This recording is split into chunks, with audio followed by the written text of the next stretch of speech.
الحمد لله وكفى وسلام على عباده الذين اصطفى أما بعد أعوذ بالله من الشيطان الرجيم بسم الله الرحمن الرحيم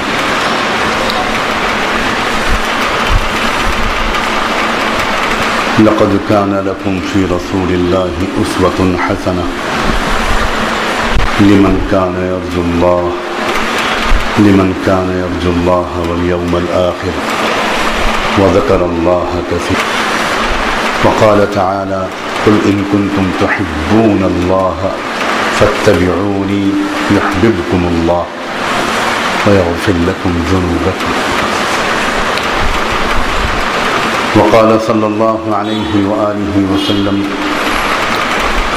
إنما الأعمال بالنيات وإنما لامرئ ما نوى فمن كانت هجرته إلى الله ورسوله فهجرته إلى الله ورسوله ومن كانت هجرته إلى دنيا يصيبها أو امرأة يتزوجها فهجرته إلى ما هاجر إليه أو كما قال صلى الله عليه وآله وسلم سبحان ربك رب العزة عما يصفون وسلام على المرسلين والحمد لله رب العالمين اللهم صل على سيدنا محمد وعلى آل سيدنا محمد وبارك وسلم اللهم صل على سيدنا محمد وعلى آل سيدنا محمد وبارك وسلم اللهم صل على سيدنا محمد وعلى آل سيدنا محمد وبارك وسلم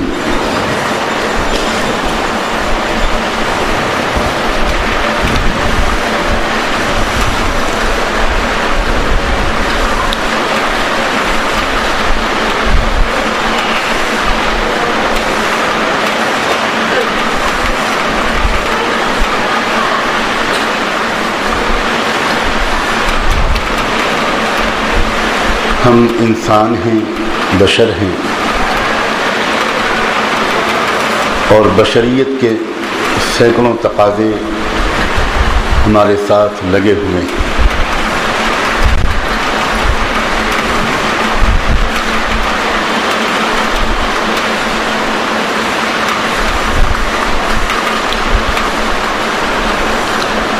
سب سے زیادہ اس حقیقت کو اللہ تعالیٰ ہی جانتے ہیں کہ ہم بشر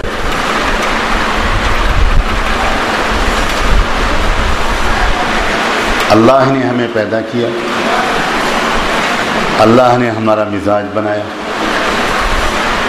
اللہ نے ہمارے اندر خواہشات رکھی، اللہ ہی نے ہماری ضروریات رکھی، اور اللہ کو اچھی طرح پتہ ہے کہ ہماری کیا کمزوریاں ہیں، کیا ضروریات اور خواہشات ہیں، اور کیا مشغولیات ہیں۔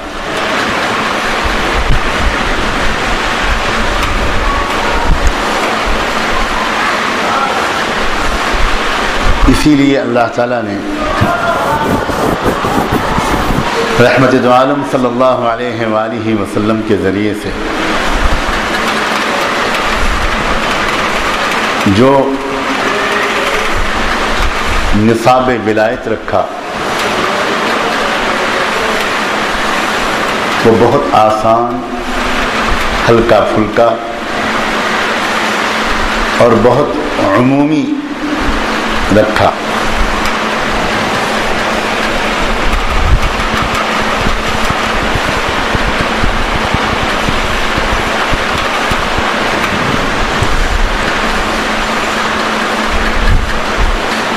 جتنی آسان شریعت محمد الرسول اللہ صلی اللہ علیہ وسلم لے کر آئے اور جتنا آسان طریقہ آپ نے اللہ کی رضا حاصل کرنے کا بتایا، اتنی آسان شریعت پچھلے کوئی پیغمبر اور رسول نہیں لے کر آئے.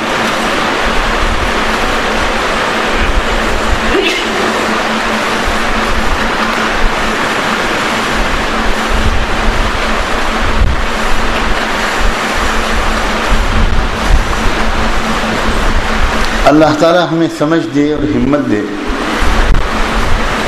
کہ ہم حضور اکرم صلی اللہ علیہ وسلم کے بتائے ہوئے نصاب پر اگر ٹھیک سے عمل کریں تو ہم میں سے مشغول انسان بھی اور کم ہمت انسان بھی جو زیادہ مجاہدہ نہیں کر سکتا، جس کی صحت ساتھ نہیں دے پاتی، جس کی ہمت ساتھ نہیں دے پاتی، یا جس کی مشغولیات اجازت نہیں دیتی، وہ بھی ولی کامل بن سکتا ہے.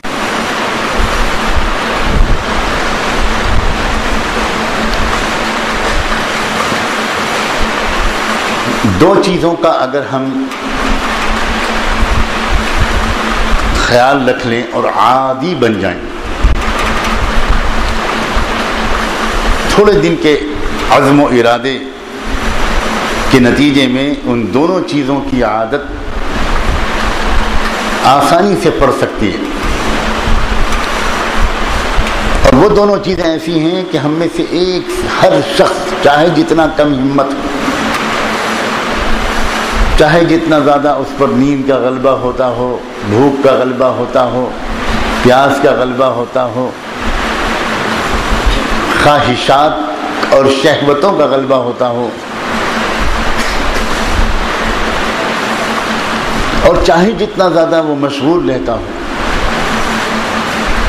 اگر صرف دو چیزوں کی ہم عادت ڈال لیں تو یقیناً ہم میں سے ہر شخص اللہ تعالیٰ کی ولایت کاملہ کے مرتبے تک پہنچ سکتا ہے.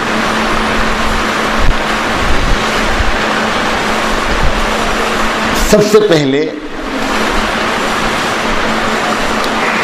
تصحیح نیت کا اہتمام.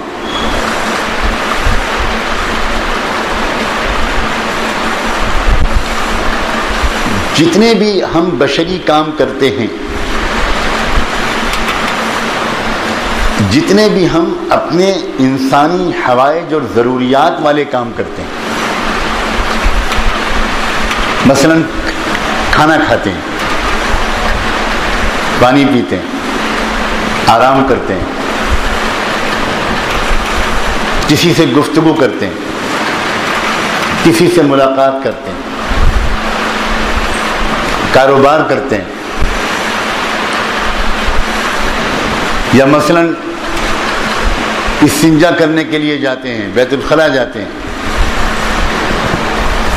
غسل کرتے ہیں، کپڑے بدلتے ہیں، آرام کرتے ہیں، لیٹتے ہیں، سوتے ہیں، اپنے بچوں سے باتیں کرتے ہیں، اپنے گھریلو مسائل کی فکر کرتے ہیں، صبح کو چہلنے کے لیے جاتے ہیں، مارننگ واک کرتے ہیں، ورزش کرتے ہیں، کسی شادی میں شریک ہوتے ہیں، کسی بیمار اپنے رشتہ دار یا پڑوسی یا کسی جاننے والے کی عیادت کے لیے جاتے ہیں. یہ سب کام ہر آدمی کرتا ہے، اور بہت ان کے کرنے میں کوئی مجاہدہ محسوس نہیں ہوتا، یہ تو ہر آدمی کرتا ہے. اب اتنی سی ایک عادت کا ڈالنا کہ یہ سارے کام ہم کرتے وقت یہ سوچ لیا کریں کہ یہ کام ہم اس لیے کر رہے ہیں کہ اللہ کا حکم ہے پورا کر رہے ہیں، اللہ راضی ہو جائے، اللہ راضی ہو جائے. صرف اتنی بات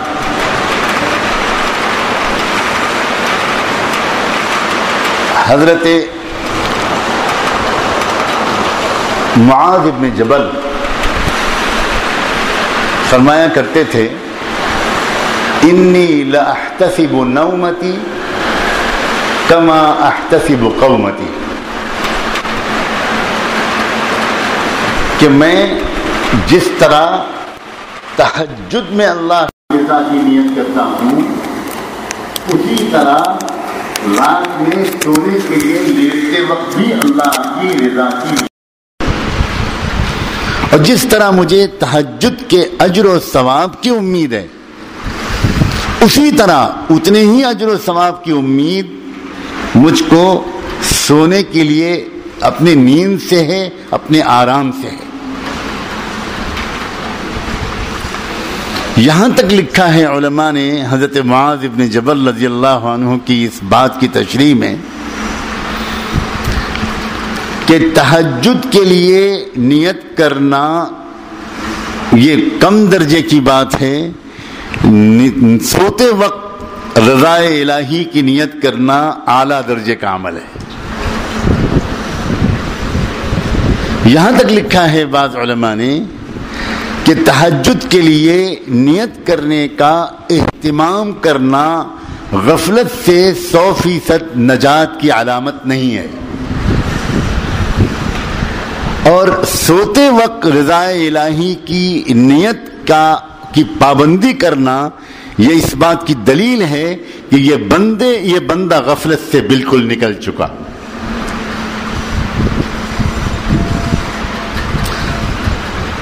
اب آپ بتائیں، سوتے وقت اس نیت کا کرنا، اس کے لیے کوئی پاسپورٹ چاہیے، کوئی ویزا چاہیے، کوئی ڈگری چاہیے، کوئی مجاہدہ، کوئی سفر؟ کتنا آسان عمل ہے یہ۔ ایک اپنے قوت ارادی اور قوت خیالی کو ذرا ٹھیک سے استعمال کرنے کی ایک مشق ہے یہ۔ اتنی سی بات کہ لیٹتے وقت یہ ارادہ کر کے ہم لیٹیں کہ یہ لیٹنا میرا اس لیے ہے کہ میں تھوڑی دیر آرام کروں گا تو میرے اندر نشاط اور طاقت آئے گی، پھر میں انشاءاللہ اللہ کے عبادت بھی کروں گا، ذکر بھی کروں گا، اپنے ماں باپ کی، گھر والوں کی خدمت بھی کروں گا، روزی بھی کماؤں گا۔ اگر میں تھکا رہا، بیمار پڑ گیا تو میں یہ سب کچھ نہیں کر سکتا۔ یہ سب میں لیٹنے جا رہا ہوں، اس لیے لیٹنے جا رہا ہوں۔ ایک تو ہے عادت کے طور پر سو جانا، جیسے ہم سب سو جاتے ہیں، جیسے سب جانور سوتے ہیں۔ اب کوئی انسان صرف سوتے وقت رضا الہی کی نیت کر لے گا تو پوری رات اس کا ذکر میں شمار ہوگا۔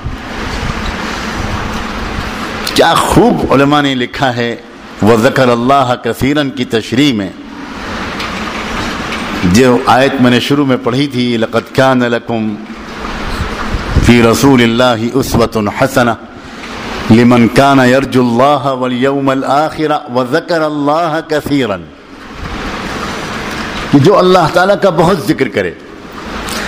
اللہ نے فرمایا اس آیت میں کہ تمہارے لیے نمونہ ہے میرے رسول محمد میں، اور وہ اس نمونے پر کا پورا اتباع وہ کر پائے گا جو اللہ سے اچھی امید رکھتا ہو، اللہ سے اس کا ایک رجائی تعلق ہو، امید کا تعلق ہو، اور آخرت کی فکر رکھتا ہو، اور بہت زیادہ اللہ کا ذکر کرتا ہو۔ عام طور سے ہم لوگ جب یہ لفظ سنتے ہیں کہ بہت زیادہ اللہ کا ذکر کرتا ہو تو فوراً ذہن میں کیا آتا ہے؟ بتاؤ بھائی، میں نہیں بتاؤں گا، کیا آتا ہے؟ وَذَكَرَ اللَّهَ كَثِيرًا، کتنے ہزار تسبیح ہیں؟ بتاؤ بتاؤ۔ علماء کو آگے بٹھایا تھا خالی اعزاز کے لیے؟ کل سے پھر پیچھے بیٹھو گے کہ آج تو امتحان شروع ہو گیا، پیچھے ہی ٹھیک تھے۔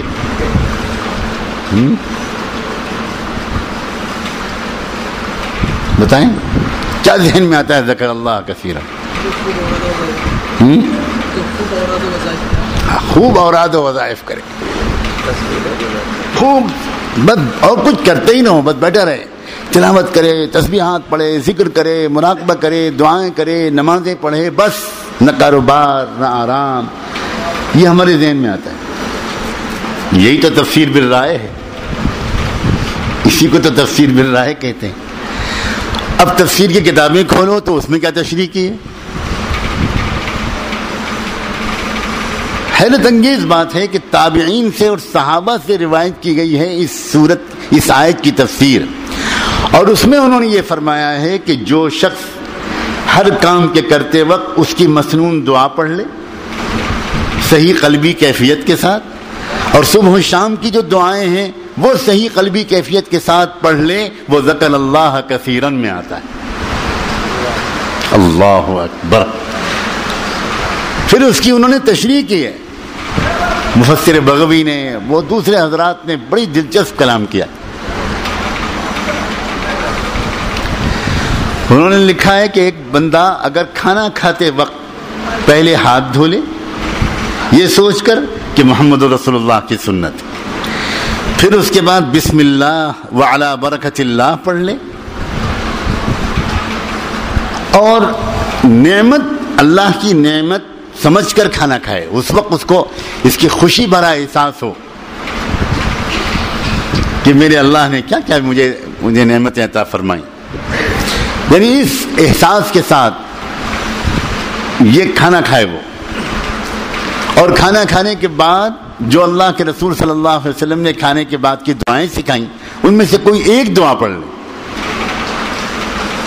اتنا کہہ دے کہ الحمدللہ الذی اطعمنی وسقانی وجعلنی من المسلمین, اتنا کہہ دے کہ الحمدللہ الذی اطعمنی ھذا الطعام ورزقنیہ من غیر حول منی ولا قوہ. اب جو کھانا کھاتے وقت یہ پڑھ لے, مفسرین نے لکھا ہے, اور جو کپڑے پہنتے وقت پھر ایک مرتبہ یاد کر لے اس بات کو کہ میرے اللہ نے یہ لباس مجھ کو عطا فرمایا, الحمدللہ الذی کسانی ھذا من غیر حول منی ولا قوہ, اتنی دعا پڑھ لے. اسی طرح بیت الخلاء جاتے وقت وہ سنت کے مطابق بایاں پیر اندر رکھے, اندر جانے سے پہلے وہ حضور کی سکھائی ہوئی ہلکی پھلکی مختصر سی دعا پڑھ لے, اللہم انی اعوذ بک من الخبث والخبائث, اور پھر جب نکلے واپس تو بالارادہ داہنا پیر باہر نکالے کہ حضور کی سنت یہی تھی. صرف یہ 2-3 چیزیں لکھ کر لکھا ہے کہ جو یہ کر لے گا, سوتے وقت کی دعا پڑھ لے گا, جاگنے کے وقت کی دعا پڑھ لے گا, کھانے کے وقت کی دعا پڑھ لے گا, کھانے کے درمیان شکر کی کیفیت کے ساتھ کھانا کھائے گا, کھانے کے بعد کی دعا پڑھ لے گا وغیرہ وغیرہ, فرمایا وہ ذکر اللہ کثیرن میں شامل ہو جائے.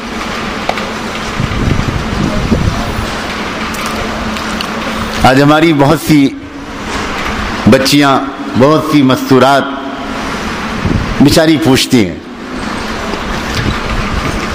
سلسلے میں داخل ہوتی ہیں, بیعت ہوتی ہیں, شوق ہوتا ہے ان کے اندر, طلب ہوتی ہے. اب جب معمولات کے پورا کرنے کی باری آتی ہے تو ان کو کچھ پریشانی ہوتی. مردوں کو اتنی پریشانی نہیں ہوتی, مرد نہ ہنسیں, ان کی جان نہیں چھوٹے گی آسانی سے.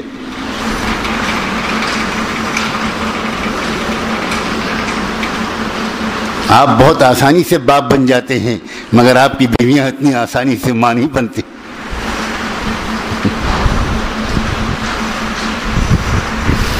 وہی جانتی ہیں کہ ان کو کس کرب سے گزرنا ہوتا ہے. اب گھر کے کام کو بھی ان کو سنبھالنا ہے, آپ کی نازک مزاجی کو بھی دیکھنا ہے, خاص طور پر علماء, اللہ کی پناہ.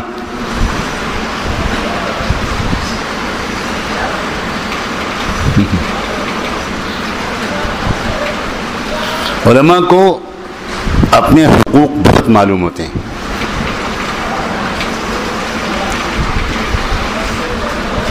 اور اپنی بیویوں کے حقوق عام طور پر ان کو یاد نہیں رہتے. یہ عام شوہروں کی بیماری ہے. علماء ذرا دلائل کے ساتھ کوئی بات کہتے ہیں, سارا ظلم کتاب و سنت کی روشنی میں کرتے ہیں. الرجال قوامون علی النساء, یہ آیت ہر شخص کو یاد ہے.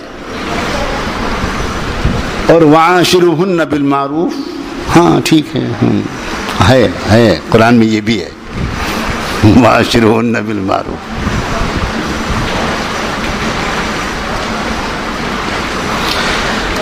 اب وہ جو سلسلے میں داخل ہوتی ہیں شوق ہوتا ہے، لیکن اس کے بعد ان کو احساس ہوتا ہے، مشکل لگتی ہے ان کو کہ حضرت کیا کریں، چھوٹے چھوٹے بچے بھی ہیں اور بھرا ہوا گھر ہے، جوائنٹ فیملی ہے، مجھے ظاہر ہے کہ سب کو خدمت کرنی ہے، بچوں کو وقت پر اسکول بھیجنا ہے، یہ بھی کرنا ہے وہ کرنا ہے، ایک ہی نشست میں یہ سارے معمولات بہت مشکل ہو رہے ہیں.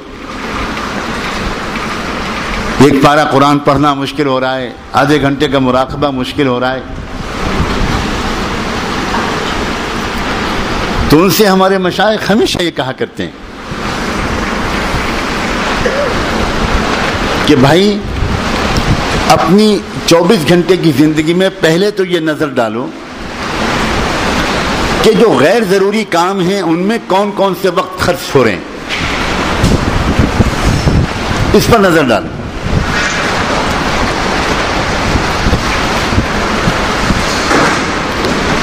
یہ غلطی نہ ہونے پائے کہ اور سارے غیر ضروری کام تو حذف نہ ہوں، اور حذف اگر ہو تو اللہ کا ذکر حذف، یہ غلطی نہ ہونے پائے. یہ تو ہم چھوڑتے ہیں تمہاری دیانتداری پر،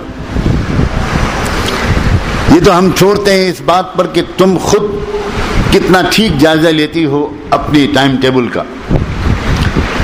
سوچو ذرا، کیا تم اپنے سونے کے وقت میں آدھا گھنٹہ کم نہیں کر سکتی؟ کیا تم اپنی پڑوسنوں کے ساتھ باتیں کرنے میں، فضول رسالے پڑھنے میں، اخبار پڑھنے میں جو وقت لگاتی ہو اسے کم نہیں کر سکتی؟ اگر تم ادھر ادھر سے ان اوقات کو نکالو گی تو ان تمام گھریلو ذمہ داریوں کے ساتھ تم یقیناً ان معمولات کو پورا کر لو گی. اور پھر بھی اگر ہم بالکل فرض کیے لیتے ہیں کہ کسی کے حالات ایسے ہیں کہ وہ تمام غیر ضروری کاموں کے حذف کرنے کے بعد بھی وہ گھریلو خاتون وہ اس طرح کے معمولات کی پابندی نہیں کر پاتی، یا مثلاً مردوں میں سے کوئی ایسا ہے کہ جس کو صبح سویرے اپنی ڈیوٹی جوائن کرنے کے لیے 4-5 بجے لوکل ٹرین پہ سوار ہو جانا پڑتا ہے اور گھنٹوں کا سفر کر کے وہ جا کر ڈیوٹی کرتا ہے، شام کو دیر رات میں گھر واپس آتا ہے تھکا ہوا، اب اس کو موقع نہیں مل رہا ہے، اور جو کچھ بھی وہ راستے میں کر سکتا تھا اس سب کے کرنے کے باوجود واقعی اس کو سچ مچ موقع نہیں مل رہا. اللہ بھی دیکھ رہا ہے کہ میرے بندے کو سچ مچ ان معمولات کے پورا کرنے کا موقع نہیں مل رہا. تو ایسے مردوں اور عورتوں سے ہمارے تمام مشائخ یہ کہتے ہیں کہ تم کو اگر ان معمولات کے پورا کرنے کا موقع نہیں مل رہا، جو الگ وقت نکالنا چاہتے ہیں ابھی فی الحال، تو تم اس پر سب سے زیادہ محنت و توجہ کرو. جو الگ سے کوئی وقت نہیں چاہتے، صرف نیت کی درستگی اور قلب کا استحضار چاہتے ہیں. مثلا کھانا کھاتے وقت تم سنتوں کے مطابق کھانا کھاؤ، پانی پیو سنت کے مطابق، استنجا کرنے جاؤ سنت کے مطابق، کپڑے پہنو تو اس وقت شکر کے ساتھ دعائیہ کلمات پڑھو، قلبی شکر کے ساتھ. تم سواری پر سوار ہو تو اس قلبی شکر کے ساتھ تم سواری کی دعا پڑھو. تم کاروبار کرنے کے لیے جاؤ تو تم کاروبار کرنے کے لیے جاتے وقت باقاعدہ یہ سوچ کر جاؤ کہ اللہ کا حکم پورا کرنے جا رہا ہوں، حلال کمائی کی کوشش کرنے جا رہا ہوں اپنے لیے اور اپنے بچوں کے لیے.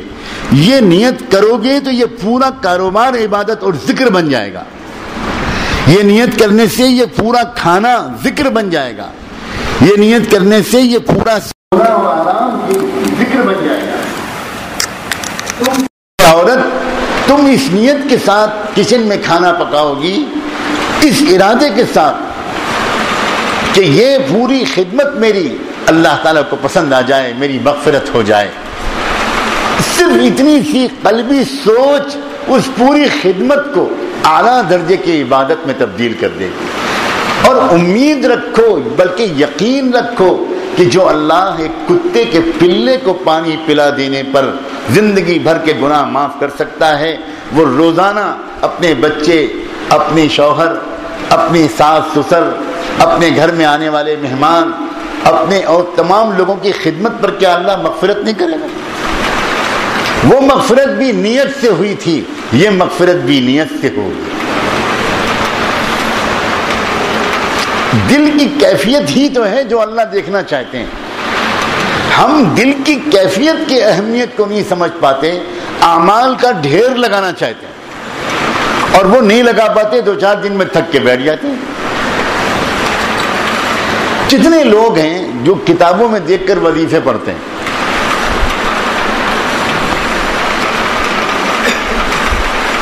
سورہ مزمل، سورہ فتح، سورہ واقعہ، سورہ ملک اور سب سے خاص بات سورہ جن. مجھے پتہ نہیں سورہ جن سے لوگوں کو محبت اتنی زیادہ کیوں ہے. جنات بھی حیران ہوں گے، یہ تو ہماری برادری کی صورت ہے، ان لوگوں کی دلچسپی کیا ہے. لیکن پڑھ لیا کتاب میں کہ اتنی مرتبہ پڑھنے سے جن قابو میں آ جاتا ہے. سبحان اللہ. ایک صاحب میرے پاس آئے کچھ دن پہلے، عالم دین، عالم، کہنے لگے حضرت 2 سال ایک جن کو قابو میں کرنے میں نے برباد کیے اور کم سے کم 40 لاکھ روپے لگائے ہیں اس امید میں کہ ایک موکل مل جائے گا، اور کنویں میں الٹا لٹکایا گیا ہوں.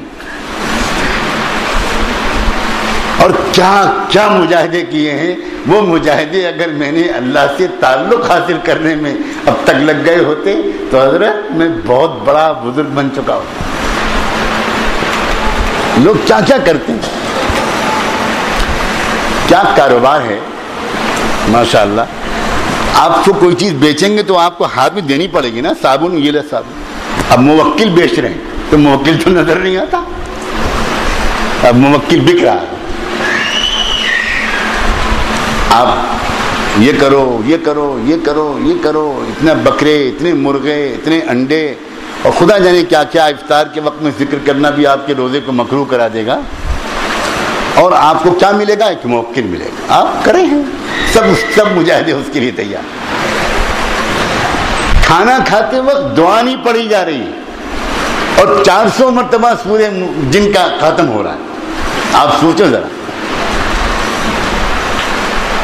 ایک مرتبہ الحمدللہ نہیں کہا جا رہا ہم سے، اور کیا کیا ہم پڑھنے کے لیے تیار ہیں، اس لیے کہ اس کا مقصود دنیا ہے اور دنیا کے پانے کے لیے ہم بڑے سے بڑے مجاہدے کے لیے تیار ہیں.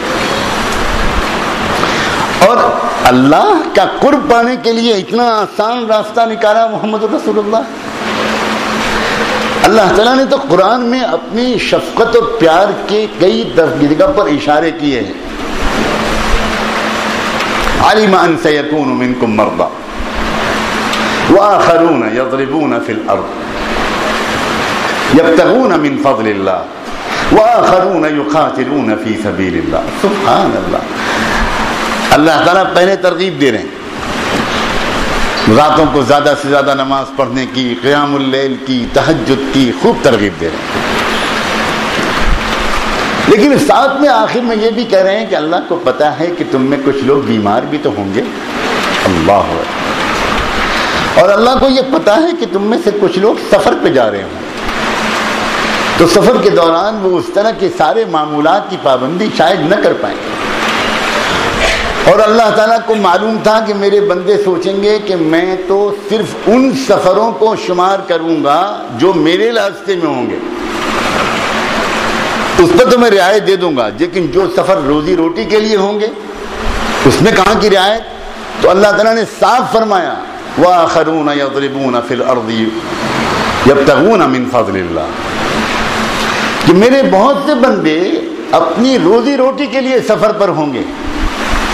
تو ان سفروں کے دوران کیا کیا کرو، جتنا کر سکا کرو اتنا کر لیا کرو. اللہ فقرؤوا ما تيسر من القرآن، جتنا پڑھ سکو پڑھ لیا کرو. سبحان اللہ. میں نے ایک صاحب یہ کہہ رہے تھے کہ بھائی ایک پارے سے کم کی تو رعایت نہیں دینی چاہیے. یہ تو اکابر کے بتائے ہوئے نصاب میں تبدیلی ہے. میں نے کہا بھائی ہم نے تو اکابر کا دامن تھاما ہے قرآن تک پہنچنے کے لیے, اور اللہ خود رعایت دے رہے ہیں, تو اکابر کون ہوتے ہیں؟ روکنے والے. اللہ تعالیٰ فرما رہے ہیں فَقْرَؤْا مَا تَيَسَّرَ مِنَ الْقُرْآنِ. اب یہ اس کے اور خدا کے درمیان کی بات ہے کہ واقعی جتنا آسان تھا اس نے اتنا پڑھ لیا, یا اس نے بھی چوری کی ہے. یہ اس کے اور اللہ کے درمیان کی بات ہے. ہم نہیں اس کو ناپ توڑ کریں گے. ہم تو کہیں گے کہ بھئی جتنا تم سے آسانی سے پڑھا جا سکے پڑھ لیا, بس جتنا آسانی سے پڑھا جا سکے پڑھ لیا. اتنی رعایت ہے, اس کو سمجھیے. یہ سلوک محمدی جو ہے, یہ جو شریعت محمدی ہے, دنیا میں اس سے زیادہ آسان راستہ اللہ کے ولی بن جانے کا کوئی سوچ بھی نہیں سکتا. بہت آسان راستہ. اس میں سب سے اہم بات جو ہے وہ تصحیح نیت ہے, اور دوسری اہم بات ہے اتباع سنت.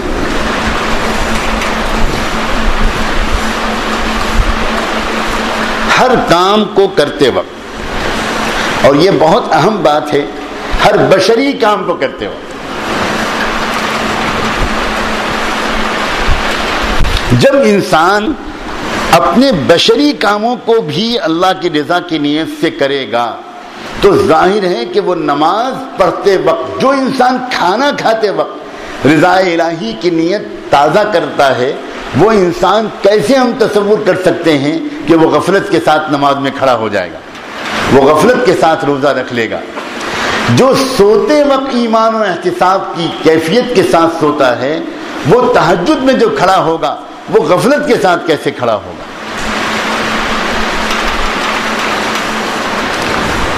چند مہینے اس کی مشق کرنی پڑتی ہے بس, اور اس مشق کرنے کے جو طریقے آدمی اختیار کر سکے کرے, جو کر سکے کرے. آج کل نت نئے طریقے نکلے ہیں, شریعت ان میں سے کسی جائز طریقے کو حرام نہیں کہتی. بعض لوگ اپنے سونے کے کمرے میں سامنے کوئی تحریر لٹکا لیتے ہیں, بہت خوبصورت, اس لیے کہ بری تحریر سے تو نیند آئے گی ہی نہیں. بعض بہت قابل لوگوں کی تحریریں بھی بہت خراب ہوتی ہیں, ان کو دیکھنے سے پہلے ذرا تعوذ پڑھنا پڑتا ہے. بعض لوگ یہ ترکیب کرتے ہیں کہ سامنے کچھ لکھ کے لگا لیتے ہیں, مثلا انی لاحتسب نومتی کما احتسب قومتی. میرا ایک دوست تھا, ساتھی, ہم لوگ ایک ساتھ رہے 1 سال 1.5 سال مدینہ منورہ میں, اردن کا تھا وہ. اس نے اپنے بستر کے اوپر یہ لکھ کے لگا رکھا تھا, اور اتنی مدد ملتی تھی اس بات سے کہ جیسے آدمی بستر پر لیٹا اور سامنے وہ حدیث حضرت معاذ بن جبل کا جملہ آ گیا کہ میں تو جس طرح تہجد کے لیے اپنے اٹھنے پر اللہ سے رضا کی امید کرتا ہوں, نیت کرتا ہوں, اسی طرح سوتے وقت اپنی نیند پر اللہ کی رضا کی نیت کرتا ہوں, امید کرتا ہوں. تو آسانی سے یاد. اب کچھ دن تک اس کو دیکھنے کی ضرورت پڑے گی, پھر تو ایسی عادت پڑ جاتی ہے انسان. کھانا کھاتے وقت,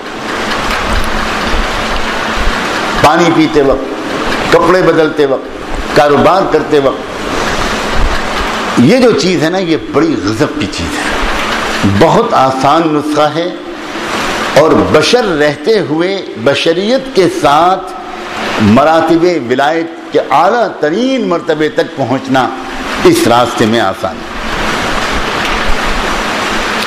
علامہ انور شاہ کشمیری رحمۃ اللہ علیہ فرمایا کرتے تھے کہ بھائی اولیاء اللہ ملائکہ ہوتے ہوں گے, انبیاء علیہم السلام تو خالص انسان ہوتے تھے. اس سے ان کے مخصوص ذوق کا پتہ چلتا ہے. زیادہ تشریح کریں گے تو لوگ گڑبڑ کریں گے, اپنی تمام کاہلیوں کو منسوب کریں گے ان بزرگوں کی طرف. ایک مخصوص ذوق ہے, ہوا کرتا ہے, محدثانہ, عالمانہ. ہمارے بہت سے علماء سلوک و تصوف میں آنے سے اس لیے گھبراتے ہیں کہ وہ یہ سوچتے ہیں کہ بھئی اتنا سارا ہم سے نہیں ہو پائے گا, اس لیے کہ ہمیں اتنا پڑھنا پڑھانا پڑتا ہے، اتنی راتوں کو جاگنا پڑتا ہے. ہم مدرس ہیں، ہم مصنف ہیں، ہم کہاں کر پائیں گے یہ سب؟ اس زمانے کے بہت عظیم مربی حضرت مولانا شاہ عبد القادر رائے پوری رحمۃ اللہ علیہ،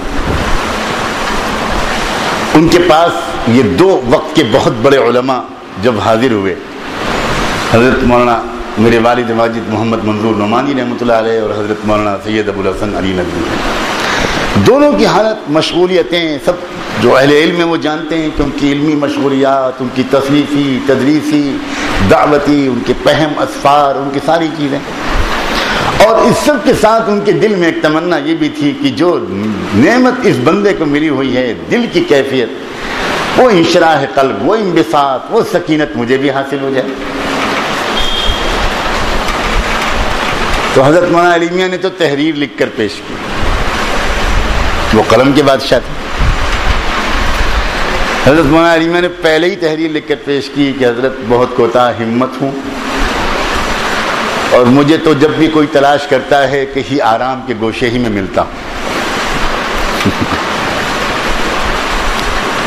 اور یہاں جو دیکھتا ہوں خانقاہ رائے پور میں، اللہ اکبر، گھنٹوں گھنٹوں کی ذکر جہری کی مجلسیں، تہجد کے وقت بھی، فجر کے بعد بھی، اشراق تک بھی، پھر اس کے بعد صبح 10 بجے سے دوپہر تک، یہ سارے مجاہدات، اتنی ضربیں.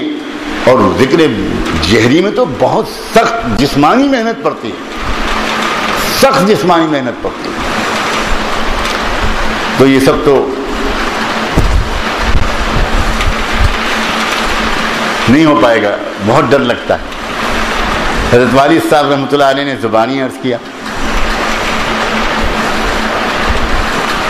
کیا بات فرمائی. یہ ہیں مجتہد مشائخ، یہ ہیں طبیب. مولانا ان یہ جتنے لوگ اس کاموں میں مشغول ہیں، یہ کسی اور راستے سے اللہ تک نہیں پہنچ سکتے. ان کا نفس اسی کے ذریعے مر سکتا ہے، ان کو اتنا زیادہ بتایا جاتا ہے. آپ جیسے عالی استعداد کے حضرات کے لیے یہ راستے لازمی نہیں ہیں. اور واقعی میں سچ کہتا ہوں، تصحیح نیت کا اہتمام بتایا کرتے تھے ہمارے محقق مشائخ، مشغول مخلص علماء. میں نے خود بار بار ہردوئی میں محی السنہ حضرت مولانا شاہ عبد الحق صاحب رحمۃ اللہ علیہ کو فرماتے ہوئے سنا.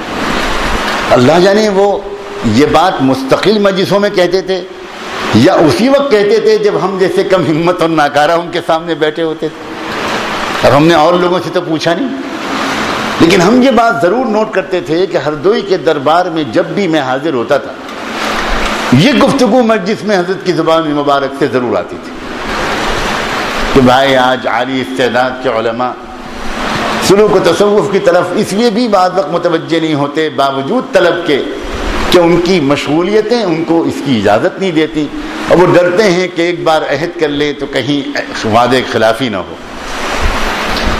اور کہا کرتے تھے کہ ہم نے تو اپنے حضرت کے ہاں سے اتنا آسان سلوک سیکھا ہے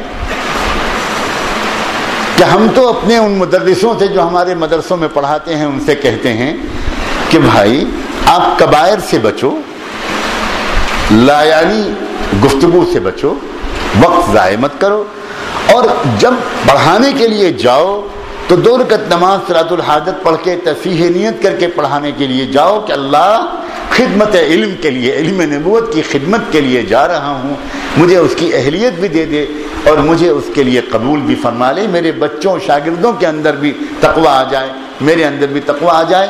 تصحیح نیت کے اہتمام کے ساتھ پڑھانے جاؤ اور واپس آ کر استغفار کر لو، اللہ سے معافی مانگ لو کہ اللہ اس طرح نہیں کر سکا خدمت قرآن و حدیث کی جیسی مجھے کرنی چاہیے تھی، اللہ مجھے معاف کر دیجئے. کہتے تھے کہ پہلے اللہ سے استعانت اور بعد میں استغفار اور تصحیح نیت، پہلے صرف اتنے ہی پر عمل کر لو گے تو تمہارا سلوک طے ہو جائے.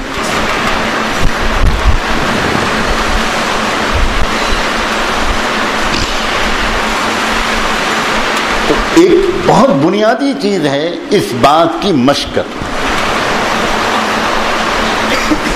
اس بات کی مشق کرنا کہ ہر کام کے کرتے وقت سب سچ بات ہے، یہ عجیب بات ہے، کاش ہمارے گھروں کی عورتوں اور بچیوں کو یہ ہنر آ جائے تو وہ دسترخوان بچھاتے ہوئے بھی مست ہو رہی ہوں، اس لیے کہ ان کے دل میں دسترخوان بچھا رہی ہیں، اپنے بھائیوں بہنوں، اپنے ماں باپ، اپنے شوہر، کسی کے لیے بھی کھانا لگانا ہے تو وہ اس وقت یہ اندر سے انجوائے کریں گی، لطف لیں گی کہ میں دسترخوان لگا رہی ہوں، میں کھانا نکال کے لا رہی ہوں، میری مغفرت ہوگی، اللہ میری مغفرت کرتے، اللہ میں آپ کی رضا کے لیے کر رہے ہیں۔ اب اس میں کسی کا موڈ خراب ہی نہیں ہوگا۔ آج کل تو کسی بچی سے بھی پانی مانگتے ہوئے ڈر لگتا ہے۔ آج کل کی نوجوان بچیاں یہ کہتی ہیں کہ بھئی ہمارے ذمے سب کی خدمت ہے۔ ماشاءاللہ اسکول کالج میں یہی تو پڑھایا جاتا ہے، اور کیا پڑھایا جاتا ہے؟ آج کل بچیاں کہتی ہیں ہمارے ذمے سب کی خدمت نہیں، بس بہت کرم فرماتی ہیں تو کہتی ہیں شوہر کی خدمت ہمارے ذمے ہے، یہ ساس سسر کی خدمت کہاں لکھی ہے؟ ماشاءاللہ سبحان اللہ، عربی کا ایک لفظ پڑھنا نہیں آتا اور سب مجتہدات ہو گئی۔ کیا اپنے ذوق کا اجتہاد کرتے ہیں مرد بھی اور عورتیں بھی، مرد بھی کچھ کم نہیں ہے۔ یہ کیوں محسوس ہوتا ہے؟ یہ بھاری کیوں محسوس ہوتا ہے؟ یہ کام کیوں بھاری محسوس ہوتا ہے؟ گھریلو کام عورتوں اور بچیوں کو بھاری کیوں محسوس ہوتا ہے؟ اس لیے محسوس ہوتا ہے کہ وہ اس کو خالص بیگار سمجھتی ہیں، بیگار، ایک مصیبت، ایک ڈیوٹی۔ اگر وہ اس کو رضا الہی کا عمل سمجھنے لگیں تو دوڑ دوڑ کے کریں، بلکہ ایک بہن دوسری بہن کو بٹھائے کہ نہیں بالکل نہیں، اس وقت تو میں سب کام کروں، مجھے اللہ کی رضا چاہیے۔ تو رضا الہی کی نیت ایک طرف تو اس عمل کو عبادت بنا دیتی ہے اور دوسرے اس پورے کام کو آسان بنا دیتی ہے، لذیذ بنا دیتی ہے۔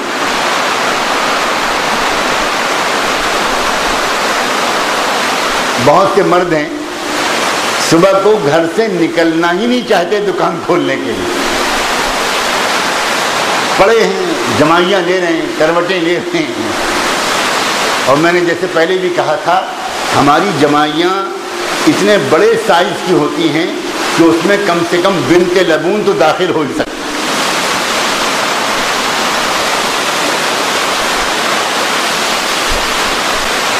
اب جاتی نہیں، بیوی دھکے مار کے بھیجتی ہے دکان، ارے جاؤ دکان کھولو۔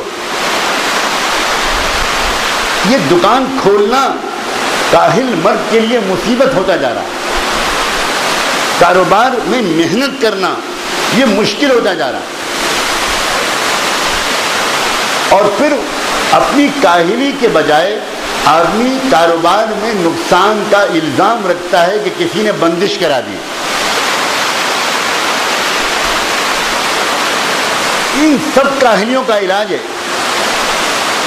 ایک بندہ مومن ہر کام کو جب وہ عبادت سمجھ کر کرے گا، رضا الہی کی نیت سے کرے گا، تو کیسے ممکن ہے کہ وہ اس کام میں سستی اور کاہلی کرے؟ یہ بڑی حکیمانہ تدبیر کی ہے محمد رسول اللہ صلی اللہ علیہ وسلم۔ کیا پیارا نسخہ بتایا ہے، دنیا کی محنت کرنے میں بھی نشاط پیدا ہو جائے اگر رضا الہی کی نیت شامل ہو جائے۔ دنیا کی محنت کرنے، کاروبار کی محنت کرنے، عورتیں گھر کو صاف کرتے وقت انتہائی خوشی محسوس کریں، گھر کے کام کرتے وقت انتہائی فرحت اور لذت محسوس کریں۔ ایک چیز ہے اللہ کی ولایت پانے کا بہت آسان طریقہ، دوسری چیز یہ ہے کہ ہر کام کو جو ہم کرتے ہیں، جو ہم کریں، اس کام کو رسول اللہ صلی اللہ علیہ وسلم کی سنت کے مطابق کرنے کی کوشش کریں۔ اب جتنی مرتبہ ہم کھانا کھاتے وقت سنت کا خیال کر کے ان کے بتائے ہوئے طریقے کے مطابق کھائیں گے، اتنی مرتبہ گویا ہم اللہ کے رسول سے اپنے ایمانی تعلق کو تازہ کریں گے، ایک رابطہ مضبوط ہوگا، ایک مضبوط قلبی تعلق ہوگا، ایک محبت بڑھے گی، حضور اکرم صلی اللہ علیہ وآلہ وسلم.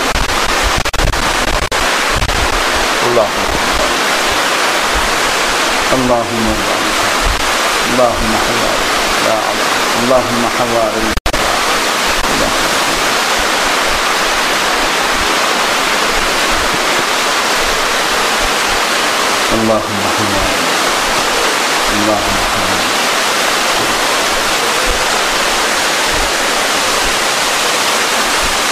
تو ہر کام صحیح نیت کے ساتھ کرنا اور ہر کام سنت کے مطابق.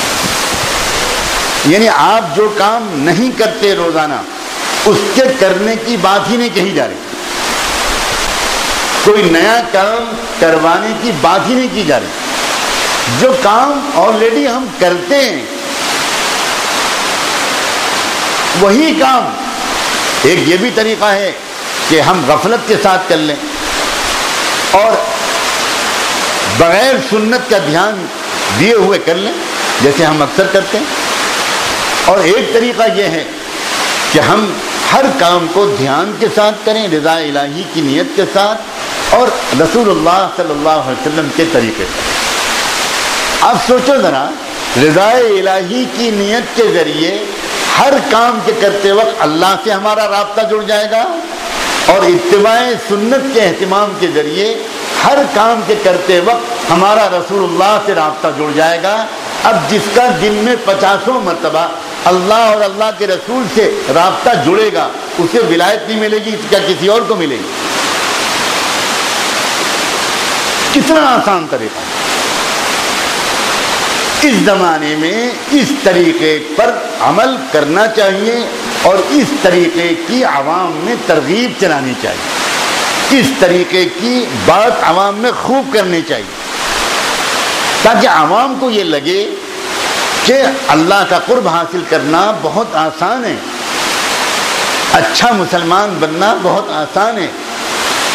کیونکہ اس زمانے میں شیطان ہم سب کے دلوں میں یہ وسوسے ڈال رہا ہے, سارے مسلمانوں کے دل میں, کہ بھائی اسلام پر عمل کرنا بہت مشکل ہے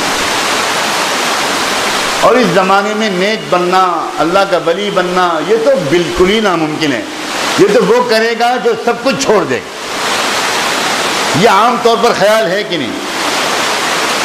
یہ خیال یقیناً شیطان ڈال رہا ہے تاکہ ادھر آنے کی کوئی ہمت ہی نہ کرے. ایک مشکل بنا کر پیش کرتا ہے اور اس میں شیطان کی مدد ہم جیسے واعظان خام بھی خوب کر رہے ہیں. واعظان خام کا ترجمہ معلوم؟ علماء سے پوچھ رہا ہوں جسے کہتے ہیں واعظان خام. عوام کو بیچارے کیا سمجھیں گے؟ وہ سوچ رہے ہوں گے کہ یہ کوئی تیسرے آسمان کی مخلوق کا نام آج حضرت نے لیا ہے. روزانہ کتاب پڑھ رہے تھے, آج کتاب نہیں پڑھ رہے, آج اس سے زیادہ بھاری زبان بول رہے ہیں. کسے کہتے ہیں واعظان خام؟ کہو نا ہم کو, آپ کو. کسی اور کا نام پتہ بتانے کی کیا ضرورت ہے؟ ہاتھ اٹھانا چاہیے کہ حضرت یہ ہے واعظ خام.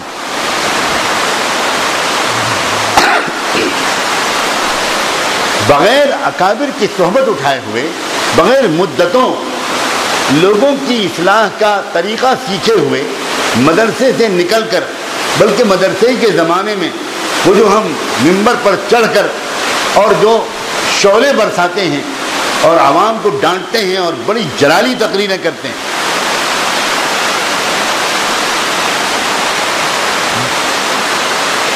اس سے بیچارے گھبرا جاتے ہیں,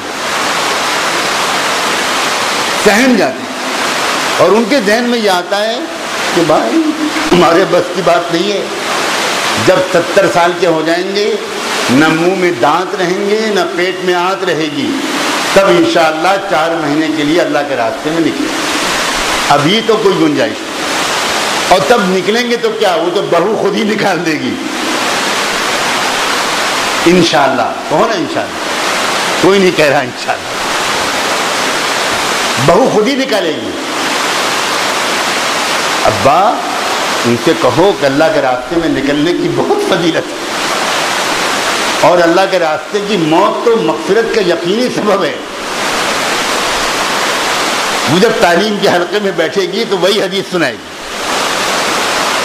تاکہ یہ جائیں، تاکہ رات میں ٹی وی دیکھنے کو ملے، اور ان کی کھانسی کی وجہ سے ہم کو رات میں اٹھ کر گرم پانی پلانا پڑتا ہے، اس سے چھٹکارا ملے۔ عام آدمی سمجھتا ہے کہ نوجوانی کے زمانے میں دیندار نہیں بن سکتے،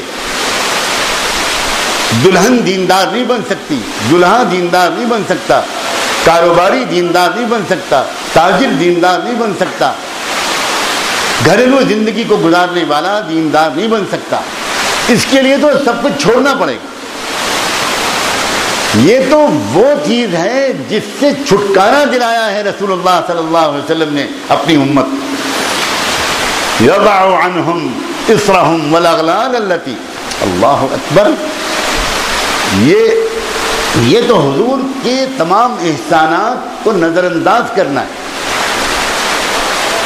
اس لیے آج کی مجلس میں بھائی، اللہ کرے ہم سب آج یہ نیت کریں کہ بھائی یہ تو بہت ہی آسان باتیں آج دو معلوم ہوئی ہیں، ایک تصحیح ہے نیت اور ایک اتباع سنت۔ اپنے کام جو ہم کرتے ہیں وہ اللہ کے رسول کے طریقے پر کرنے لگیں گے تو اس پر وعدہ کیا ہے؟ اللہ اکبر، وعدہ ہے اللہ تم سے محبت کرنے لگے گا، تم اللہ کے محبوب بن جاؤ گے۔ یحببکم اللہ ویغفر لکم ذنوبکم، اور اللہ تمہارے سب گناہوں کو معاف کر دے گا۔ دیکھو قرآن کی بعض آیات میں من ذنوبکم کہا گیا، اور قرآن کی اس آیت میں یغفر لکم ذنوبکم کہہ دیا گیا۔ اللہ اکبر، ہمارے مشائخ نے توجہ دلائی ہے کہ سوچو، دوسرے راستوں سے تمہارے کچھ گناہ معاف ہو جائیں گے، کچھ گناہ پھر بھی باقی رہیں گے، اتباع سنت کو اپنا مزاج بنا لو گے تو اللہ تعالیٰ کہتے ہیں میں تمہارے سب گناہ معاف کر دوں۔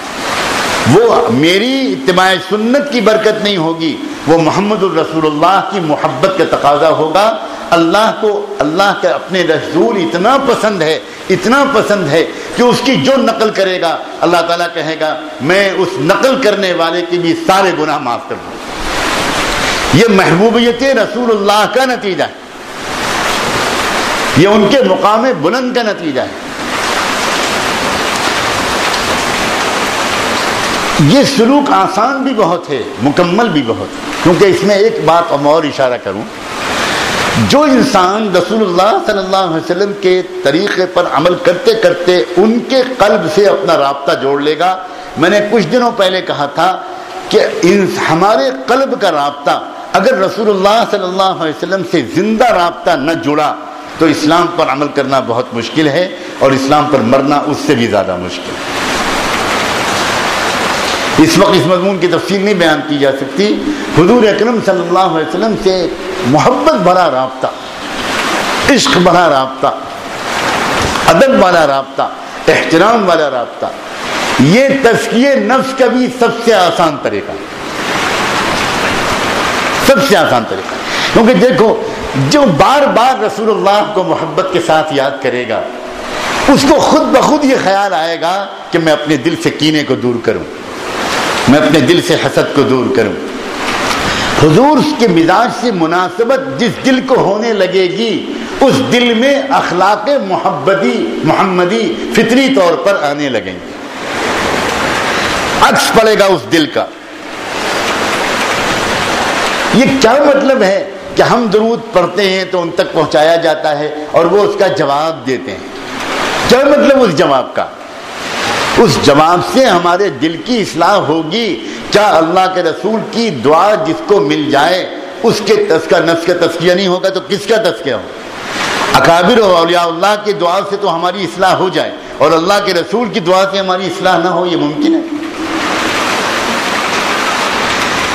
تو کثرت سے حضور صلی اللہ علیہ وسلم سے اپنا قلبی رابطہ، اور اللہ میری اس تعبیر کو معاف فرمائے، دو طرفہ قلبی رابطہ، دو طرفہ قلبی رابطہ، یہ دو طرفہ قلبی رابطہ سارے رذائل کی اصلاح کا بھی بڑا آسان طریقہ ہے۔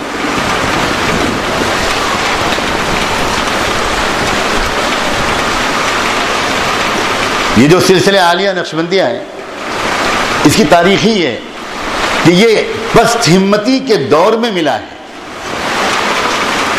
ہمارے نوجوان علماء کو ضرور اس بات پر توجہ دینی چاہیے. یہ ملا ہے تاتاریوں کے حملے کے بعد. جب تاتاریوں کے بھیانک حملے کی نے یلغار نے امت مسلمہ کی ہمتیں توڑ دی اور عالم اسلام بالکل عجیب پوزیشن میں آ گیا. یہ جو دور ہوتا ہے جس میں کہ غلامی، زوال، شکست، عسکری شکست، فوجی شکست، سیاسی شکست، احساس محرومی، احساس کمتری، یہ صرف سیاسی اور معاشی دائرے تک محدود نہیں رہتا، یہ قوموں کی ہمتیں توڑ دیتا ہے. جو بلند عزائم اور حوصلے ہوتے ہیں وہ پست ہو جاتے ہیں. اس دور میں 8ویں صدی کے جو مجدد مانے گئے ہیں، اور ضروری نہیں کہ ایک صدی میں ایک ہی مجدد ہو، کئی مجددین بھی ہو سکتے ہیں. حضرت خواجہ بہاء الدین نقشبندی رحمۃ اللہ علیہ، ان کی یہی تاریخ ہے کہ ان پر حزن و غم کا ایسا غلبہ ہوا کہ انہوں نے بالکل ایک طرح سے گوشے میں بیٹھ کر بس اللہ تعالیٰ سے یہ منت سماجت شروع کی، یہ دعائیں شروع کی. کوئی کہتا ہے 20 سال، بعض کتابوں میں لکھا ہے 12 سال، کم سے کم وقفہ 12 سال لکھا گیا. عام طور سے تاریخی کتابوں میں 20 سال لکھا گیا. 20 سال تک وہ کثرت سے اللہ تعالیٰ سے بس ایک ہی دعا مانگتے رہے کہ اللہ آپ کے محبوب کی امت ٹوٹ چکی ہے. اب اس کے اندر وہ مجاہدے جو جنید نے کیے تھے، شبلی نے کیے تھے، بایزید نے کیے تھے، ابراہیم ابن ادہم نے کیے تھے، فضیل ابن عیاض نے کیے تھے، وہ مجاہدے جو متقدمین نے کیے تھے، وہ مجاہدے اب اس امت کے طالبین نہیں کر سکتے. اللہ کوئی آسان طریقہ اصلاح کا اتار دیجیے. اللہ یہ تو آپ کا دستور ہے کہ الآن خفف اللہ عنکم وعلم ان فیکم ضعفا. جب آپ دیکھتے ہیں کہ امت میں کمزوری آ جاتی ہے تو اللہ آپ تو رعایت کر دیتے ہیں. دیکھیے اب آپ کی محبوب کی امت میں کتنی کمزوری آ گئی. علم کے حلقے سونے ہو گئے، ذکر کے حلقے ویران ہو گئے. اب وہ جو طالبین کا ہجوم چلتا تھا ہزاروں کی تعداد میں، اب وہ بدامنی بری طرح پھیل گئی، سفر کرنا مشکل ہو گیا. لوگ جان بچا کر اپنے گھروں میں چھپے بیٹھے ہیں. امت کی پست ہمتی اس درجے تک پہنچ چکی تھی کہ مورخ ابن اثیر رحمۃ اللہ علیہ نے اپنی کتاب میں لکھا ہے الکامل میں کہ ایک تاتاری عورت ایک مسلمان مرد کو جو باہر کسی ضرورت سے ڈرا سہما نکلتا تھا، ایک تاتاری عورت اس کو ڈانٹ کر کہتی تھی کھڑا رہنا، ہٹنا مت یہاں سے، ہلنا مت. اور وہ بیچارہ وہیں پہ کھڑا رہتا تھا. اور وہ عورت اپنے گھر جاتی تھی اور گھر جا کر چھرا لے کر آتی تھی اور سڑک پر اس مسلمان مرد کو ذبح کر دیتی تھی. وہ مرد بھاگنے کی ہمت بھی نہیں کر پاتا تھا. اس حد تک ہمتیں پست ہو گئی تھی. پڑھیے علماء کرام ابن اثیر کے چشمدید مشاہدات. ابن اثیر اسی زمانے میں تھے تو اپنی آنکھوں دیکھا حال انہوں نے بیان کیا ہے. اور بیان کرنے سے پہلے اور بیان کرنے کے بعد ایسی عبارتیں لکھی ہیں کہ ان کو کوئی آدمی پڑھے اور روئے نہ تو شاید وہ انسان نہیں ہے. ابن اثیر نے لکھا ہے کہ کاش کہ میری ماں نے مجھے جنا نہ ہوتا، کاش میں نے اپنی ان آنکھوں کو ان چیزوں سے دیکھا نہ ہوتا، اور کاش میں بھی شہید ہونے والوں کے ساتھ مقتول ہو گیا ہوتا کہ میں آج ان دردناک واقعات کے لکھنے کے لیے دنیا میں زندہ نہ ہوتا. میں کیسے لکھوں کہ میں نے کیا دیکھا ہے. اس پست ہمتی کے دور میں حضرت خواجہ بہاء الدین نقشبندی نے اللہ کے قدموں پر اپنا سر رکھ دیا.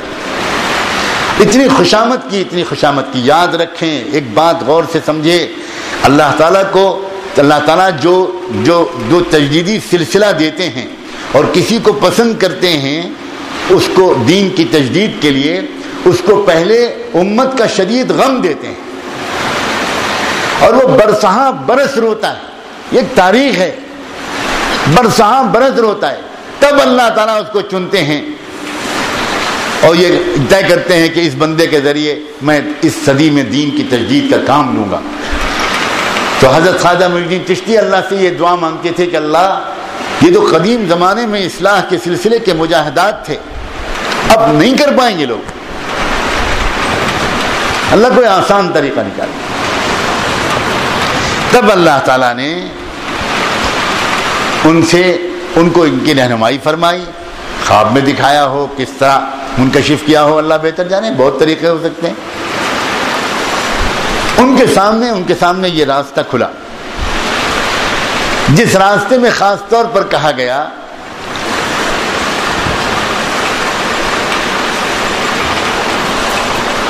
کہ بندوں سے کہو کہ اپنے دلوں پر محنت کریں، ذکر قلبی کی کثرت سے،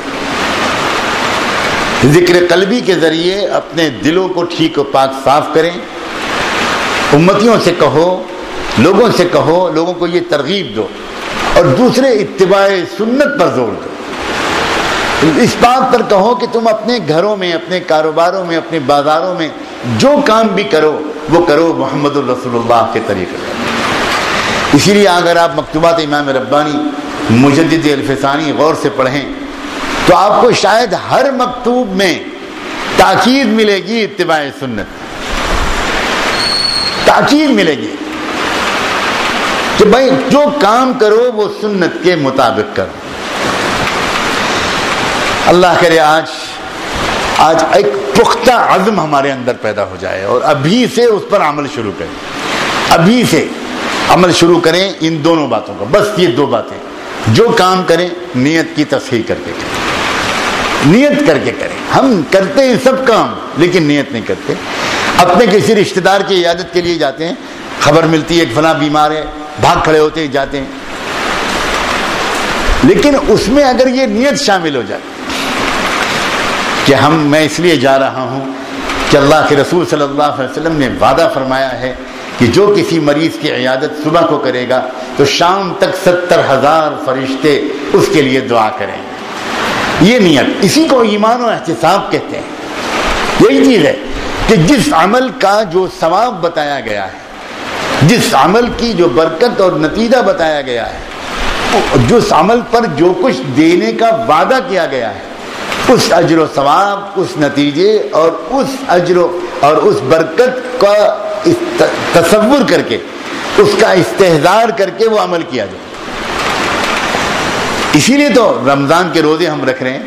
حضور نے فرمایا من صام رمضان ایمانا واحتسابا غفر له ما تقدم من ذنبه، کہ جو رمضان کے روزے رکھے گا ایمان و احتساب کی کیفیت کے ساتھ، یہ تصحیح نیت ہی ہے جس کو ایمان و احتساب کہا گیا۔ روزہ رکھتے وقت یہ نیت کرنا اور دن میں کئی بار اس خیال کا دہرانا، دن میں کئی بار یہ خیال آئے اللہ میں نے آپ کے لیے روزہ رکھا ہے، اللہ آپ کے لیے روزہ رکھا ہے، اس روزے پر جتنے انعامات کی آپ نے بشارت دی ہے اللہ مجھے اس روزے پر وہ انعامات عطا، بس ختم۔ بار بار یہ خیال آئے، بار بار یہ خیال آئے۔ تو ایک تو میں تو عرض کر رہا تھا کہ بشری کام جو ہم کرتے ہیں ان کاموں کو بھی صحیح نیت کے ساتھ کرنا اور ان کاموں کو سنت کے مطابق کرنا۔ اگر ہم نے اپنے بشری کام صحیح نیت کے ساتھ اور سنت کے مطابق کرنے کی عادت ڈال لی، مزاج بن جائے گی، انشاءاللہ بڑی آسانی کے ساتھ ہماری اصلاح ہو جائے گی، بڑی آسانی کے ساتھ انشاءاللہ ہمیں اپنے نفاق سے چھٹکارا مل جائے گا، بڑی آسانی کے ساتھ انشاءاللہ ہم نفس امارہ سے نفس لوامہ تک اور نفس لوامہ سے نفس مطمئنہ تک پہنچ جائیں گے۔ اللہ تبارک و تعالی مجھ کو بھی توفیق عطا فرمائے، آپ سب کو بھی توفیق عطا فرمائے۔ بس آج ان دو باتوں کو گرہ سے باندھ کر اٹھیں، پکا ارادہ کر لیں، ڈائری میں نوٹ کریں، موبائل میں ریمائنڈر لگائیں، کمرے میں کوئی تحریر لٹکائے، جو ترکیب کر سکیں کریں، جو ترکیب کر سکیں کریں۔ آپ کا کوئی کمرے کا ساتھی ہو، اس سے کہہ دیں کہ بھئی مجھے یاد دلا دینا اتباع سنت کے بارے میں۔ آپ اپنے گھر میں رہتے ہیں، آپ بہت آسانی کے ساتھ اپنی بیوی سے یہ کہہ سکتے ہیں کہ تم مجھے یاد دلاتی رہنا، میں تم کو یاد دلاتا رہوں۔ تصحیح نیت اتباع سنت، تصحیح نیت اتباع سنت، تصحیح نیت اتباع سنت۔ ہر کام اللہ کی نیت سے کرنا، اللہ کی رضا کی نیت سے کرنا، اور ہر کام اللہ کے رسول کی سنت کے اتباع کی نیت سے کرنا. تمام دین دراصل کلمے کے اندر چھپا ہوا ہے. ضرب اللہ مثلا کلمۃ طیبۃ کشجرۃ طیبۃ اصلها ثابت وفرعها فی السماء تؤتی اکلها کل حین باذن ربها. تمام دین چھپا ہوا ہے کلمے کے اندر، اور کلمے کے دو جز ہیں، لا الہ الا اللہ محمد الرسول اللہ. کلمے کے پہلے جز کی مرکزی ذات ہے اللہ جل جلالہ، کلمے کے دوسرے جز کی مرکزی ذات ہے محمد الرسول اللہ صلی اللہ علیہ وسلم. تصحیح نیت کے ذریعے ذات باری تعالیٰ سے تعلق مضبوط ہوتا ہے، اور اتباع سنت کے ذریعے محمد الرسول اللہ سے تعلق مضبوط ہوتا ہے. اور گویا جس نے پورے کلمے پر عمل کر لیا اس نے پورے دین پر عمل کر لیا. یقینی طور پر اس کو مقام اسلام بھی ملے گا، مقام ایمان بھی ملے گا، اور مقام احسان بھی ملے گا. اللہ تعالیٰ شوق کے ساتھ آج کی مذاکرے پر ہم سب کو 100% عمل کرنے کی توفیق عطا فرمائے. دعا کرنے بھائی. سبحان اللہ و بحمدہ سبحانک اللہم و بحمدک نشہد ان لا الہ الا انت نستغفرک و نتوب الیک. اللہم صل علی سیدنا محمد وعلی آل سیدنا محمد وبارک وسلم. اللہ کتنے پیارے ہیں آپ، کتنے شفیق ہیں آپ. اللہ آپ نے کتنا آسان کر دیا ہے اللہ اپنا دوست بننا، اپنا ولی بننا، اپنا قرب حاصل کرنا. اللہ آپ نے بہت آسان کر دیا. نفس کو شکست دے دینا، شیطان کو ہرا دینا، نفاق سے چھٹکارا پا لینا، غفلت سے نجات پا لینا، اللہ بہت آسان کر دیا.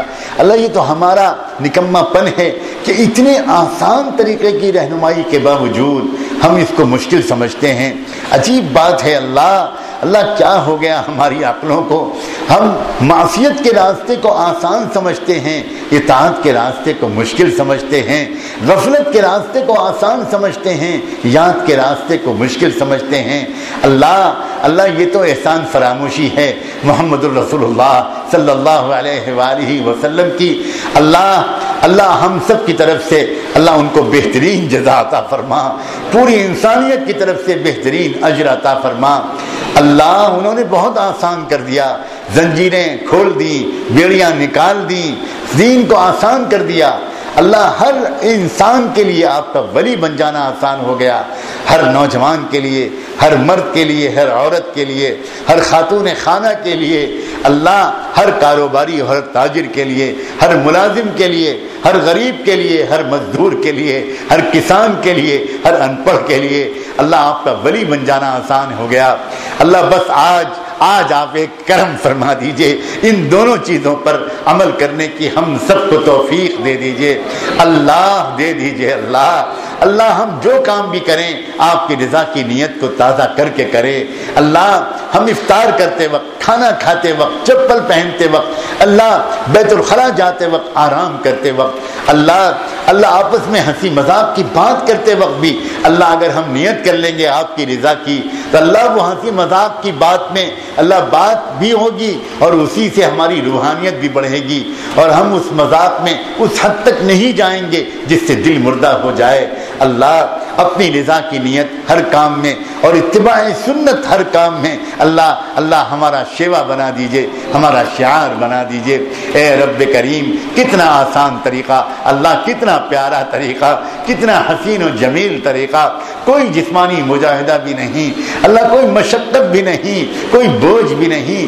وہی کام جو ہم کرتے ہیں، الگ سے کچھ کاموں کا مطالبہ بھی نہیں اللہ. وہی کام جو ہم کرتے ہیں انہی کاموں کو ذرا سا آپ کو یاد کر کے اور آپ کے پیارے رسول کو یاد کر کے کرنے لگیں تو اللہ کتنا بوجھ ہلکا ہو جائے، اللہ کتنی آسانی سے ہماری اصلاح ہو جائے. اے رب کریم اپنے محبوب نبی کو جزا عطا فرما. اللہ ہمیں ان کی قدر کی توفیق عطا فرما.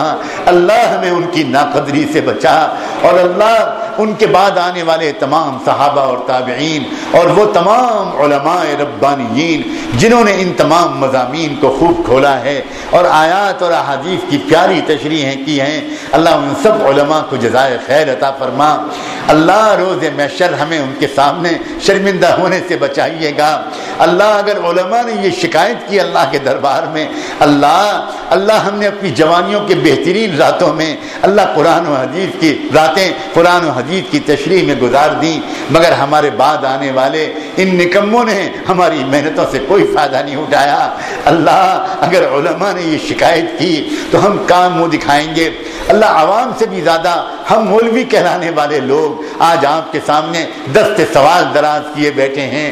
اللہ ہماری اصلاح کر دیجئے، اللہ ہمیں نیک بنا دیجئے، اللہ ہم کو اپنی ولایت کا طالب بنا دیجئے۔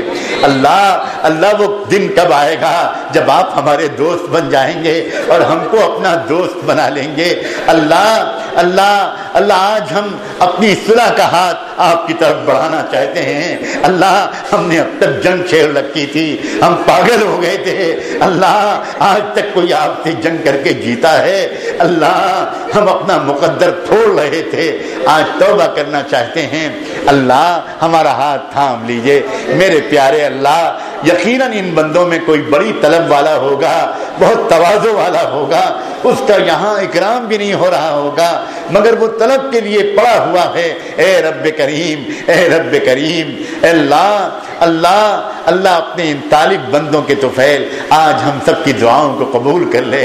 اللہ سننے والوں سننے والیوں سب کے دل کے اندر اتار دیجئے، سب کے دل کے اندر اتار دیجئے اور عشق و مستی کی کیفیت پیدا کر دیجئے۔ اللہ بھاگ بھاگ کر سب کام کرنے اور خوشی اور مسرت کی کیفیت کے ساتھ اللہ سب کام کرنے کی توفیق عطا فرما۔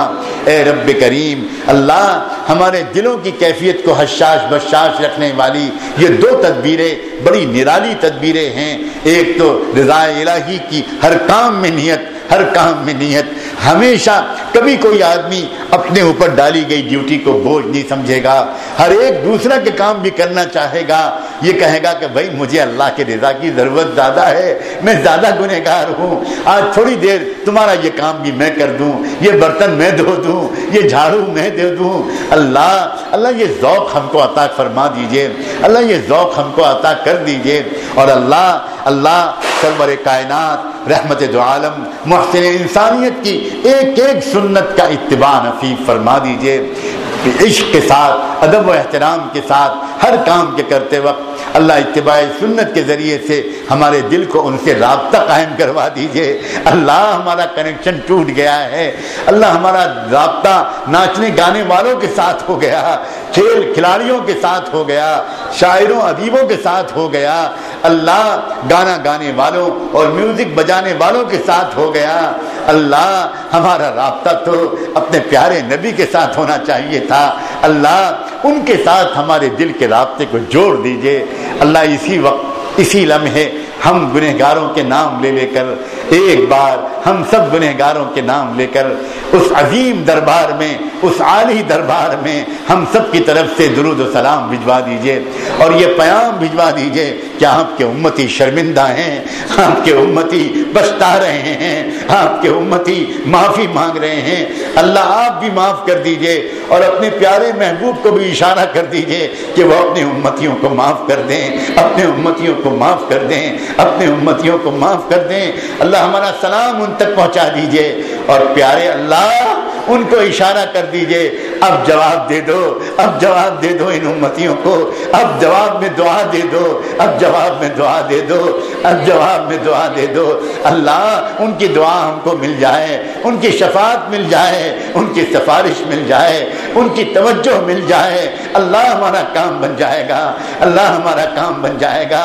برسوں کی اصلاح پل بھر میں ہو جائے گی، برسوں کا سفر لمحوں میں طے ہو جائے گا۔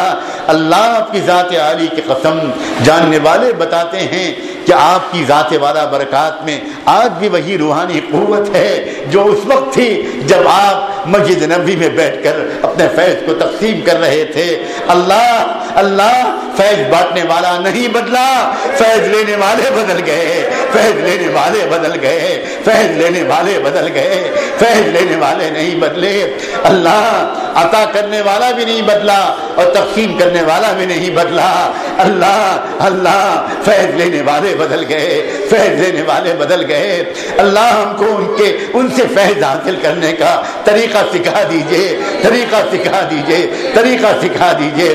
اللہ ان کے قلب اطہر سے نکلنے والے فیض کو ہم گنہگاروں کے دلوں تک منتقل کر دیجئے میرے اللہ، منتقل کر دیجئے میرے اللہ، اور پھر اس کو بچا کر رکھنے کی ہمیں توفیق عطا فرما۔ اے اللہ ہماری جو دنیاوی ضروریات ہیں اللہ وہ بھی پورا کر دیجئے، اللہ پورا کر دیجئے۔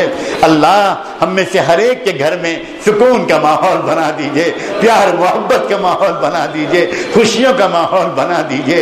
اللہ خوشیوں کا ماحول بنا دیجئے۔ سب بچوں کو، ہر ایک کے بچوں کو، اللہ ہر ایک کے سب اولادوں کو اپنے ماں باپ کی آنکھوں کی ٹھنڈک بنا دیجئے۔ اللہ اپنے ماں باپ کی خدمت کرنے والا، اپنے ماں باپ سے محبت کرنے والا، اپنے ماں باپ کی فرما برداری کرنے والا بنا دیجئے۔ اللہ ہمارے ماں باپ ہمارے لیے کتنی تکلیفیں اٹھاتے ہیں، ہمارے باپ اللہ کتنا روزی کمانے میں تکلیفیں اٹھاتے ہیں، ذلیل ہوتے ہیں، ہمارے لیے ادھار لیتے ہیں، بیمار پڑ جاتے ہیں۔ ہماری مائیں کس قدر تکلیف اٹھاتی ہیں۔ اے رب کریم اللہ ہمیں اپنے ماں باپ کی خدمت کرنے والا اور ان کا حق ادا کرنے والا بنا۔ اور اللہ ہم میں سے جس کے ماں باپ کا سایہ اٹھ چکا ہے اے رب کریم اس کی بھرپور مغفرت فرما، ان کی بھرپور مغفرت فرما، اعلیٰ علیین میں درجہ نصیب فرما، اعلیٰ علیین میں ان کو درجہ نصیب فرما، قرب کا اعلیٰ مقام نصیب فرما۔ اے رب کریم اے اللہ ہم سب کو اپنے بھائیوں بہنوں کے ساتھ، اپنے بھتیجوں بھتیجیوں بھانجوں بھانجیوں، اپنے بہوؤں دامادوں، اللہ اپنے گھر کے اندر اپنے سسرالی رشتہ دار، ددیالی رشتہ دار، ننیالی رشتہ دار سب کے ساتھ بہت اچھے تعلق کو بنا کر رہنے والا بنا، بہت اچھے تعلق کو رہنے والا بنا۔ اللہ اگر ہم میں سے کسی کے گھر میں کوئی جھگڑا ہے میرے پیارے اللہ یہاں سے جاتے ہی اس جھگڑے کو دور کر لینے کی توفیق عطا فرما، چاہے نقصان برداشت کر لینا پڑے اور چاہے معافی مانگ لینا پڑے، جھگڑے کی فضا کو ہر حال میں اپنے خاندان سے نکال دینا۔ اللہ ایسی معاشرت، ایسے اخلاق اور ایسے معاملات لے کر جانے کی توفیق عطا فرما۔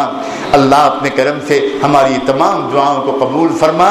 اے اللہ پورے عالم میں جہاں بھی آپ کے بندے اللہ رمضان مبارک میں اس وقت انفرادی یا اجتماعی دعائیں کر رہے ہیں، خصوصاً آپ کے مقبول و صالح بندے حرمین شریفین میں اس وقت حاضر ہیں یا دنیا میں کہیں بھی اللہ دعائیں کر رہے ہیں، میرے پیارے اللہ ان کی مقبول دعاؤں میں ہم دور پڑے رہنے والے امتیوں کا بھی حصہ لگا دیجئے۔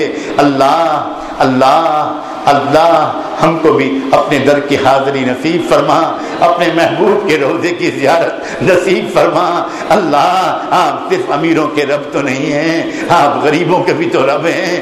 اللہ ہمیں بھی تو بلا دیجئے، کب وہ دن آئے گا جب ہم احرام باندھیں گے، جب لبیک اللہم لبیک پڑھیں گے۔ اللہ کب آئے گا وہ دن اللہ جب حرم میں داخل ہو رہے ہوں گے اور کوئی کہنے والا کہے گا نگاہ نیچی رکھنا، سامنے بیت الجلال ہے، بیت اللہ ہے۔ اللہ کب وہ دن آئے گا؟ اللہ لے آئیے، اللہ وہ دن عافیت کے ساتھ لے آئیے۔ اللہ صالحین کے ساتھ، عاشقوں کے ساتھ وہاں بار بار حاضری نصیب فرما۔